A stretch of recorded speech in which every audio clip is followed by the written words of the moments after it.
Hello all, welcome to my channel. ఈరోజు veg pulao recipe చూపిస్తాను. ముందుగా వెజిటేబుల్స్ అన్ని కట్ చేసి పెట్టుకోవాలి.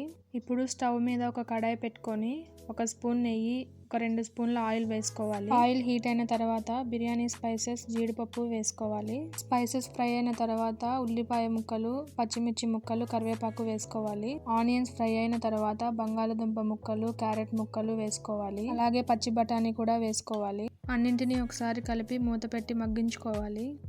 కూరగాయ ముక్కలు ఫ్రై అయిన తర్వాత అల్లం వెల్లుల్లి పేస్ట్ వేసుకొని ఫ్రై చేసుకోవాలి. మీరు కావాలంటే ఇందులో మిల్ మేకర్, బీన్స్ కూడా యాడ్ చేసుకోవచ్చు. అల్లం వెల్లుల్లి పేస్ట్ పచ్చి వాసన పోయేంత వరకు ఫ్రై చేసుకొని టమాటా ముక్కలు వేసుకోవాలి. చూడండి, కూరగాయ ముక్కలన్నీ బాగా కుక్ అయ్యాయి.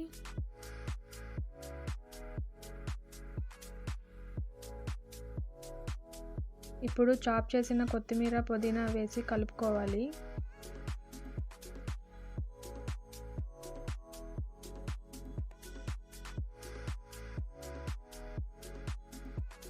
టేస్ట్కి తగినంత ఉప్పు, కారం, ధనియాల పొడి వేసుకొని కలుపుకోవాలి.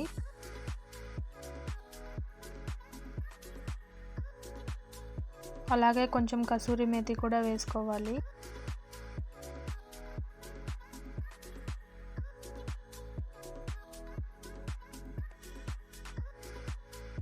ఇప్పుడు కొంచెం పెరుగు వేసి అంతా కలిసేటట్లుగా కలుపుకోవాలి.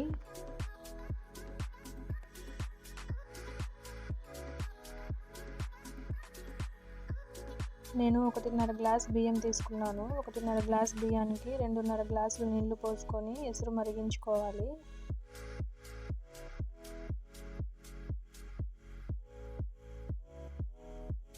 ఇలా మరిగిన ఎసురులో కడిగి నానబెట్టిన బియ్యాన్ని నీళ్లు లేకుండా వేసుకోవాలి. ఒకసారి కలిపి సాల్ట్ అడ్జస్ట్ చేసుకొని మూత పెట్టి మీడియం ఫ్లేమ్లో ఉడికించుకోవాలి. ఒక 80% కుక్ అయిన తర్వాత ఒక 5 మినిట్స్ లో ఫ్లేమ్లో పెట్టి కుక్ చేసుకోవాలి.